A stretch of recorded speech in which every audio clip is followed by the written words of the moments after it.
Hey guys, welcome to another episode of The Pursuit. I'm Pastor Rick. I'm here with Pastor Harper, and we want to get right into the discussion from this week's sermon. We had a special speaker this week. Klayton Carson was sharing out of 1 Corinthians this week, and we want to get into that conversation. But first, as always, we're hoping that you're having this conversation with a small group, or maybe your family. Maybe you're using this for family devotions throughout the week. But we want to start with an icebreaker, and Pastor Harper has the icebreaker for today. Yeah, so as we end 2020, think of going into 2021, I think one of the things that everybody's felt is a little bit of lonely at some points, probably a little more maybe depression, anxiety setting in with being apart from everybody, things not being as normal, especially around the holidays, it being very different. And something I thought about was kind of this idea of encouragement. And what's interesting is different people are encouraged in different ways. We kind of referenced it a little, very similar to like the love languages almost, but thinking of, okay, what is it that encourages you? Because what encourages you is usually how you encourage others, but that's not always what they are encouraged by. So as we talk about this, hopefully it's something that can help everybody, as you hear what everyone else kind of shares, you kind of take it to heart and then think of that as you go on. Yeah. And so what's interesting about this is we were talking about, you have the love languages, you also have the Enneagrams that kind of have that. Oh, yeah. For me, the way I receive encouragement, I think the best way is through just words of encouragement. Something like hey, that was a good job, or I appreciated this. A fun story in our family, we had, a couple of years ago, we had Dr. Gary Chapman come to the church, and he spoke about the different love languages, and we had couples coming from the area to be a part of this. Yeah. And he was going through the love languages, and I know that Jill's is gifts, and she knows that mine is words of encouragement. Yeah. And so we had this little funny moment where we actually started laughing during the session because he was talking about, how to give good gifts to the people who, that's their love language. And Jill leaned over and goes, yeah, you really stink at that. And I was like, did you not hear him a minute ago say that mine is words of encouragement? So at that one moment, we both just kind of stepped on each other. And we started laughing because of the funny part of it. During the middle of a marriage. During the middle of the marriage conference. It was awesome. It was just perfect. That's great. So, but yeah, mine are those words of encouragement. To the point, so I have an envelope, like a manila envelope in my office that is filled with cards that former students have given me while they were students and even now. Oh, and cool. I call them, that's my little, my mental health envelope. When those days where I'm not getting a lot of encouragement, I'm ready just to throw in the towel, I go back and read some of those cards. Strangely enough, you never gave one. Yeah. Moving on.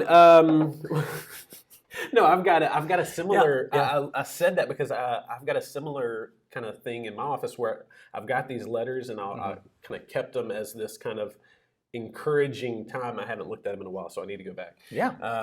But I'm sure I sent you one. Yeah. So for me, I know something I've kind of learned is my thing with encouragement is I need specific, like almost kind of words of encouragement or some kind of, but I need specific feedback. That's what I feed off of. That's what I value the most. Somebody's kind of put it this way, that there's this positive and negative feedback, and each of those has general or specific. So general positive or specific positive, general negative or specific negative. And basically we'll accept three of those. We're not going to take general negative, just, oh, that's bad. Like, well, that doesn't help anything. Give me specific what needs work or something. And so for me, when somebody says, hey, good job, I don't know why, but there's something about it that just, I appreciate it because I know they're trying to encourage me. And so I'll even tell them, hey, thanks, that's encouraging, or thanks for the encouragement. But for me, specific feedback is good. So even if it's negative, it helps me because it helps me improve. And that's what I want to do. Again, kind of going back to who our personalities are. Yeah. And so anyway, yes, as people give specific feedback, that's what's helpful to me. That's what I value. And I still remember, even on our trip over Thanksgiving, Sydney told me, like, specifically, hey, I've enjoyed watching you enjoy being with the kids on this trip, because it was kind of a stressful time. Like, how are the kids going to react? And so even now I think back to that, and that was encouraging to hear because it was very specific. And so that's what it is for me. Yeah. So, hey, I really appreciate you doing that. And you did it so well. Like your pronunciation was on point. and you clearly articulated your ideas. Thank you. Yeah, you're welcome. Thank you. All right, take this time right now with your group to discuss what encourages you or how you best receive encouragement.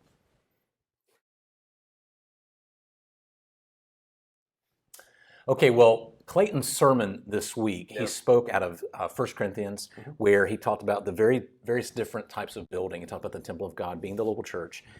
He used very specifically using the you all pronoun, that you all are the temple of God, as it is in the Greek, and it was a good job.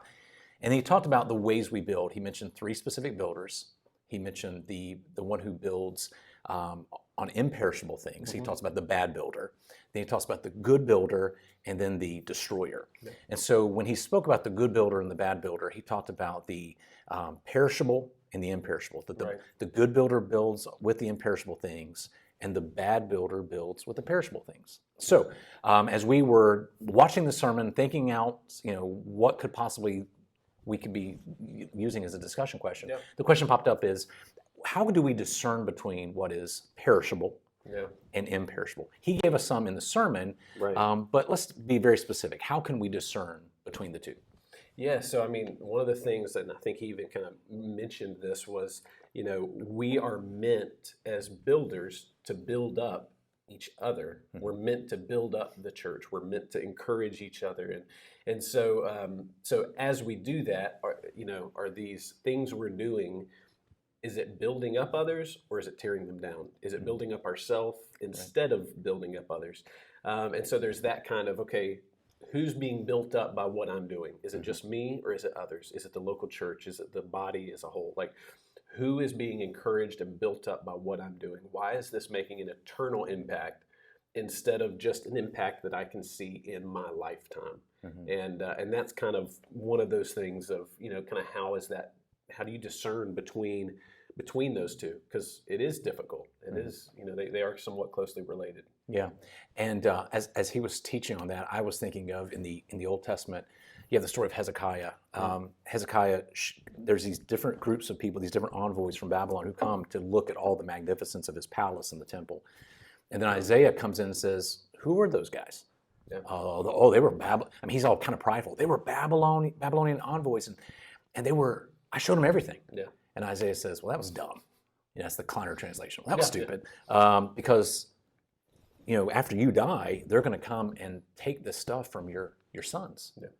And Hezekiah says, well, the word you said is good, for he thought, as long as there's peace and safety in my lifetime. And Hezekiah is this guy who says, I don't care about so much the future here, as long as I'm happy. And so I think that could be perishable. Yeah. It's like, what are if I'm looking at things that this keeps me content, this keeps me happy, or maybe my group or tribe happy, as long as I get that, I don't care what happens in the future. Yeah. I care what happens right now. And I think focusing on those present temporal things without looking to the future could be an example of those perishable things that we do. And specifically with church, is this for my comfort? Right. Do I want this? Is this something that I enjoy? Or am I willing to let go of it for the greater good and even in the future so that my kids can have something here that's a blessing to the Lord through that way? Yeah, I mean, and we even think, more specifically to our local church at Salem, and we look back, and we've done this over the past year or so, look back at even the timeline of our church and see how others put their comfort aside for the comfort of the people who Sam Morton wanted to reach. Yeah. They left their church to come here to start a church, or not here, but down a ways, to start this Sunday school for these kids, and then to start a church. And we see kind of what they did, and it is that idea. I like what you said there about it's putting our comfort aside for others. Yeah. And I've even heard a pastor talk about I'd rather the believers in our church be uncomfortable so that unbelievers can be comfortable. Yeah. Because that's who we're trying to reach. Yeah. There's no reason that a healthy person doesn't need a doctor. It's the sick, and that's what Jesus talks about. I'm coming for the sick, those who are dead, and so again, nothing compromising in that. But again, we set our comforts aside. Let's do some real talk. Real quick. Wow! Didn't plan you for this. Okay. So let's talk about it. So we talked about getting rid of our comforts for the sake of. Yeah. So let's be specific. Ooh. What is a comfort that we've done here at Salem, or what is a thing we've done at Salem that has moved you out of your comfort zone? Oh man. Okay, so I'll go ahead and I'll do that first. Sure, no worries. I need time to think. Yeah, for me, it's almost little smaller little things. Like, okay, this is the way we've always done this. And that sounds horrible. You're like, well, Rick, you sound like you're that traditional kind of guy. I'm like, I am in a way. Yeah. I'm just used to doing things a certain way. It's not that it broke me out of too much of my comfort zone, but it's more of, oh, that's different. I'm not used to that. So here's an example just recently. Yeah. Over the last few weeks, Pastor Kivett's done the sermon series of Behold the King, where we've had a vignette, I'm going to call it the mini sermon, another vignette and a mini sermon. Yeah. And it's almost the first couple have thrown me off. Like I knew it was coming because we had talked about it as a group. Yeah. But it did throw me off where we had a vignette, had a small sermon, and then we had some music, and I'm thinking, man, we're done early. And then I forgot. And it gets you out of your rhythm. Yeah. Didn't take me out of my comfort zone. I think it's awesome. But it's those little bitty differences like that we're not used to. And I think they're okay. They kept things fresh over the Christmas break. And I think that was really neat.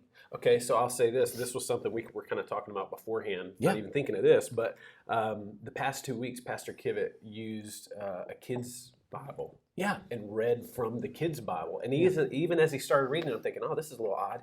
And then as he started reading, I was thinking, this is really neat. Like, it's almost like a biblical kind of like a childlike faith. Like, let's not I don't want to say, let's make this a little easier for us to understand. Because so many times we're used to, Luke 2, reading through it, and we know all the words and we know how it flows, and then to hear it broken up differently where it's just more common language and on a simple level for a child, it makes it a little more real almost. And so maybe a little uncomfortable, but very much so a different way of looking at it. And so that was something that was really neat to see. It upset my traditional way of hearing the story. Yeah. And when I say upset, I don't mean like in a bad way. It meant like, oh, it got me thinking differently, which I think is cool. Oh, And again, it's not, if this happens for like 6 weeks in a row, like, hey, are we going to get out of this? But he's not going to do that. It was just that moment of getting us out of our comfort zone and hearing stuff. I think that was perfect. Yeah.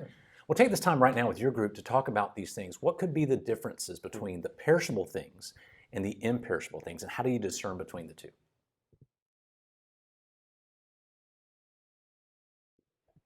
So as Klayton talked through this, again, we talked about the good builder who builds with the imperishable, and then he also talked about the bad builder who builds with the perishable. One of the things that he made known was both of these are saved because they're ultimately built on the foundation of Christ and what he did. And so these are saved people. The destroyer, however, is unsaved. But even though they're still saved, it's the bad builder who's building with perishable. And so as we talk about this, something I think of, I heard someone say this, that, what does it feel like to be wrong? And people said, well, it's embarrassing. And they said, no, that's what you feel like when you realize you're wrong. But when you're wrong, it feels like being right. Yeah. No one thinks they're wrong. Everyone assumes they're right. The difference is some people are willing to say, I may be wrong, and I'm willing to learn from someone else. And so as we learn from God's word here, that's the way we're coming to this understanding. I may be a good builder. I may be a bad builder. I may even be a destroyer. Like, I need to be open to, okay, let's let God's word discern for me. Let me take this in and see what applies to my life. So as we look at this, we come open to this, but then also we want to dive into what are these perishable things? What could these be in our own lives that are perishable, that we may perceive and think to be imperishable? Yeah, and Klayton kept using the phrase kind over quantity. What kind of work is this? And some people might say quality, the same idea. So that word quantity really stuck out to me. He also mentioned these things could be worthless things. So the idea of kind over quantity, my perishable could be doing a lot of worthless things. Yeah. And so then the mind starts going, all right, well, what makes it worth? What gives it value? All right, so is my activity, my service for the Lord, is it doing the things that Klayton mentioned from Scripture? Is it leading people to Christ? Is it magnifying the gospel? Is it magnifying or promoting their growth into Christ likeness? I've used this statement before. Someday, my family is going to be at a gathering, and it's going to be my funeral, and they're going to be saying things, hopefully good things. But when my wife says he was a good husband, or my kids say he was a good father, the word good means he works to the benefit of the others. So I've always said the test of me being a good husband or a good father is Jill more like Christ for having been my wife than she would have been if she'd been married to somebody else, or if my kids had a different father, are they more like Christ because they had me as a dad than they would have been with someone else? And so then it becomes, how did I promote them into Christ likeness? Was I trying to create in them what I wanted, a picture of the family, or was I pushing them more and more towards like Jesus? It's about him. And so that really sticks to me. I could be doing a lot of activity. And we've talked about this before, like when we look at our schedules, we make jokes, like, hey, if you have time, and then we start giggling because no one has it. But maybe my schedule is filled with a lot of worthless things.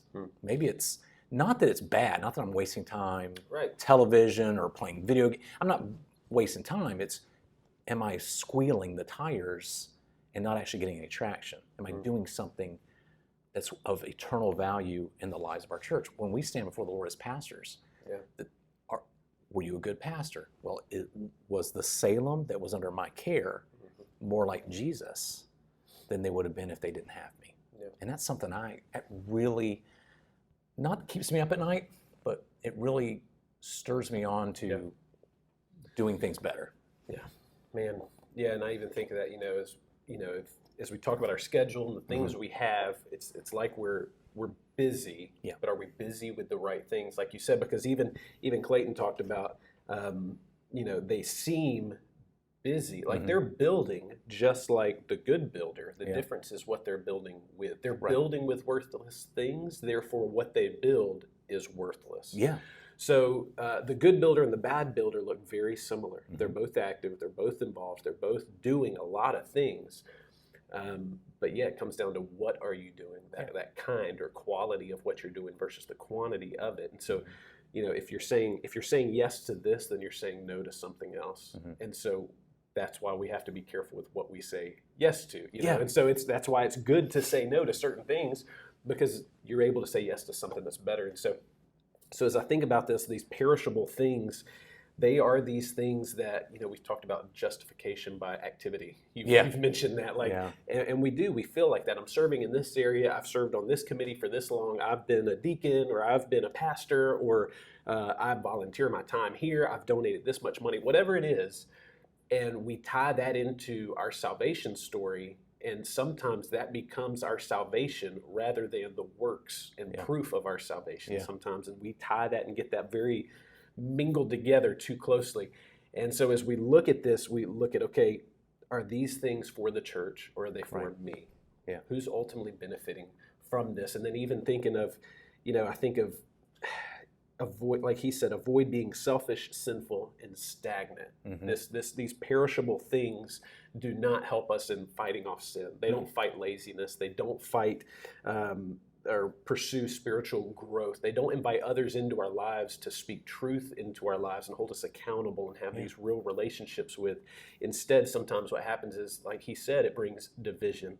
And so with what I'm doing, am I bringing division? Am I bringing hurt on others? Am I bringing despair on the church through what I'm doing? Or is it building up and uplifting and encouraging? And so that's something I think of with that too. And ultimately it's all rooted in Christ. Like you mentioned, I'm doing all these things. But you and I know, we know people who have been very active doing all these things, but their faith was shipwrecked for whatever, something happened. So what happened? We asked ourselves, why them and not us, or why, whatever. Is what they were doing rooted in Christ? Is it is my activity, which is great, I mean, it's okay to be active, but is it out of a motivation because of what Christ has done for me, or is it because I'm trying to earn something? And I think that if I'm doing it to earn something, which cannot happen, that's absolutely perishable. It's never going to last. It's all about me. But if I'm serving out of a heart that is of gratitude, thank you for what you've done. It's not so much what I'm going to get out of it. It's how Christ is going to be magnified after I'm gone. I think that's a key idea with that. I even think of, as you mentioned that, I think of Clayton's prayer before he even started, talking about 5 minutes of silence, just focusing on your glory and your holiness and who you are is better than 40 minutes of someone up here speaking just their wisdom and what they believe and what they think. And I think of that and I think, man, if we were to simplify our schedules down and focus on these imperishables, even if we were less busy than we were doing the perishables, it would be worth a lot more. And one last point before we go on. as soon as we were talking about this, it reminded me of, I got a pastor friend who, when they would get around the pastoral table, we do this sometimes in our meetings, we talk about the things that's going on. A lot of times we'll go, well, I got this coming up, and this coming up. He said, I realized that what that was just a lot of activity. So we stopped thinking, he goes, I stopped doing that. So when they come to me, it's like, all right, what's going on in your realm? He would talk about the blessings, things that have happened. He was a youth pastor. He was like, man, 3 kids came to know Christ this week. There are 4 kids being discipled right now. There's 1 kid who's meeting with someone about an addiction he's got. Those kinds of things, rather than here's an activity, we've got this coming up. That's cool. You know, the other stuff is, look at all. So sometimes we like to show each other how busy we are, because it kind of gives us value. But no, here's what's happening in the ministry, not what I'm doing, but here's what's happening. That's a big deal, and I thought that's pretty cool. Yeah, man, that's good. Well, take some time, think about this for yourself. Have a discussion with somebody later. If you've got people with you right now, talk about this. What could these perishable things be in our own lives?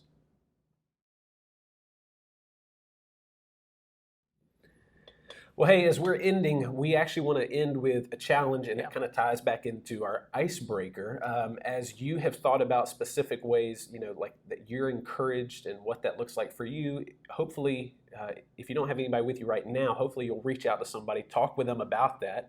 Or if you've already talked with your group about this, sometime this week or in the near future, reach out to one of those people and try to encourage them in that very specific way, just to be able to be that encouragement the way that they need the encouragement. And I think that would be really neat to try to do this week. I think it's a great idea.